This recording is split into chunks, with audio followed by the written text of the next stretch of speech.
شروع اللہ کا نام لے کر جو بڑا مہربان نہایت رحم والا ہے۔ ناپ اور تول میں کمی کرنے والوں کے لیے خرابی ہے۔ جو لوگوں سے ناپ کر لیں تو پورا لیں، اور جب ان کو ناپ کر یا تول کر دیں تو کم دیں۔ کیا یہ لوگ یہ نہیں خیال کرتے کہ اٹھائے بھی جائیں گے؟ یعنی ایک بڑے سخت دن میں، جس دن تمام لوگ رب العالمین کے سامنے کھڑے ہوں گے۔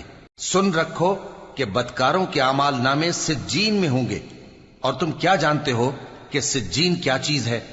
ایک دفتر ہے لکھا ہوا، اس دن جھٹلانے والوں کے لیے خرابی ہے، یعنی جو انصاف کے دن کو جھٹلاتی ہیں، اور اس کو جھٹلاتا وہی ہے جو حد سے نکل جانے والا گناہگار ہے۔ جب اس کو ہماری آیتیں سنائی جاتی ہیں تو کہتا ہے یہ تو پہلے لوگوں کے افسانے ہیں۔ ہرگز نہیں، بات یہ ہے کہ یہ جو اعمال بد کرتے ہیں ان کا ان کے دلوں پر زنگ بیٹھ گیا ہے۔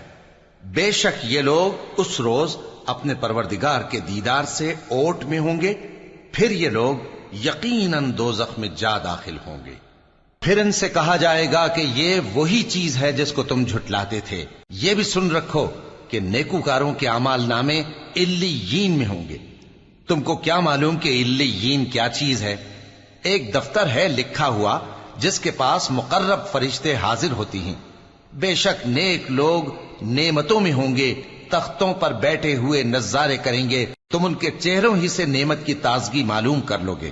ان کو شراب خالص سر بمہر پلائی جائے گی جس کی مہر مشک کی ہوگی۔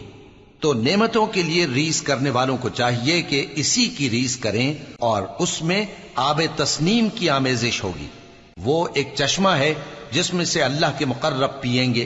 جو گناہگار یعنی کفار ہیں وہ دنیا میں مومنوں سے ہنسی کیا کرتے تھے، اور جب ان کے پاس سے گزرتے تو حقارت سے اشارے کرتے، اور جب اپنے گھر کو لوٹتے تو اتراتے ہوئے لوٹتے، اور جب ان کو یعنی مومنوں کو دیکھتے تو کہتے کہ یہ تو گمراہ ہیں، حالانکہ وہ یعنی کافر ان پر نگراں بنا کر نہیں بھیجے گئے تھے۔ تو آج مومن کافروں سے ہنسی کریں گے کہ مسندوں پر بیٹھے ہوئے ان کا حال دیکھ رہے ہوں گے۔